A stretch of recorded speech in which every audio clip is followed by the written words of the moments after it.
شہر قائد کی اہم اور مصروف ترین شاہراہوں میں سے ایک یونیورسٹی روڈ انتظامیہ کی غفلت اور عدم توجہ کی تصویر بن گئی۔ سڑک پر پڑے گڑھے شہریوں کے لیے مصیبت بن گئے۔ سفاری پارک کے قریب یو ٹرن والا پل اترتے ہی سڑک پر گٹر کا پانی جمع ہے اور یہاں گڑھے پڑ گئے ہیں۔ پل سے اترنے والی گاڑیوں کو گھوم کر سروس روڈ سے گزرنا پڑتا ہے، جس کے باعث پل اور سڑک پر ٹریفک جام ہو جاتا ہے۔ راہگیروں کو بھی دشواری کا سامنا کرنا پڑتا ہے۔ یہ 6 مہینے سے یہ ایسے ہی چل رہا ہے۔ پہلے بارشیں ہوئی تھی، بارش کا پانی کھڑا ہوتا تھا، بارشیں اس کے بعد بند ہو گئی تو اس کے بعد بھی یہی حال ہے۔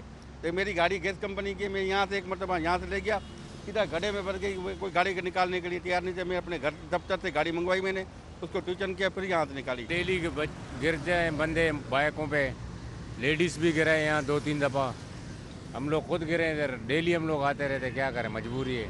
شہریوں کا مطالبہ ہے کہ متعلقہ حکام نوٹس لے کر گٹر لائن اور سڑک کا مسئلہ فوری حل کریں تاکہ ٹریفک کی روانی متاثر نہ ہو اور شہریوں کو پریشانی کا سامنا نہ کرنا پڑے۔ کیمرامین ساجد علی کے ساتھ تابش کفیلی، سٹی 21۔ ایئر لفٹ نے پاکستان میں مزید $8.5 کروڑ کی سرمایہ کاری کرنے کا اعلان کر دیا ہے۔ سرمایہ کاری کا مقصد پاکستان سمیت خطے کے ممالک میں معاشی خود مختاری کو فروغ دینا ہے۔ ٹیکنالوجی کمپنی ایئر لفٹ نے پاکستان میں $85 ملین کی مزید سرمایہ کاری کا اعلان کیا ہے، جو ملک میں رواں مالی سال کے دوران کی جانے والی براہ راست بیرونی سرمایہ کاری کا 5% ہے۔ سرمایہ کاری کے ذریعے پاکستان میں آئندہ 5 سالوں کے دوران 2 لاکھ افراد کو روزگار فراہم کیا جائے گا۔ ڈالر کی اونچی اڑان کا سلسلہ جاری ہے۔ ایک دن میں ڈالر $1.08 مہنگا ہو گیا۔ انٹر بینک میں ڈالر 11 ماہ کی بلند ترین سطح $166.88 پر بند ہوا۔ ڈالر مزید تگڑا، روپے کی قدر مزید گر گئی۔ ایک دن میں انٹر بینک میں ڈالر $1.08 مزید مہنگا ہو کر 11 ماہ کی بلند ترین سطح $166.28 پر بند ہوا۔ ایکسچینج کمپنی ایسوسی ایشن کے جنرل سیکریٹری ظفر پراشا کا کہنا ہے کہ پاکستان کا درآمدی بل بڑھنے پر ڈالر کی طلب بڑھ گئی ہے۔ ظفر پراشا نے کہا کہ ڈالر مہنگا ہونے سے درآمدی اشیاء کی قیمت بڑھ جائے گی، جس سے عوام پر مہنگائی کا مزید بوجھ پڑے گا۔ یہ جو ڈالر بڑھ رہا ہے، صرف ڈالر بڑھنے سے یہ صرف عام آدمی، یہ صرف یہ نہیں کہ تھوڑا سا فرق پڑتا ہے، اس کے اوپر عام آدمی کے اوپر ہر آدمی اس سے متاثر ہوتا ہے۔ اس سے ہر کرنسی بڑھتی ہے، جو بچے باہر پڑھتے ہیں، پٹرول مہنگا ہوتا ہے، آپ کی ٹرانسپورٹیشن مہنگی ہوتی ہے۔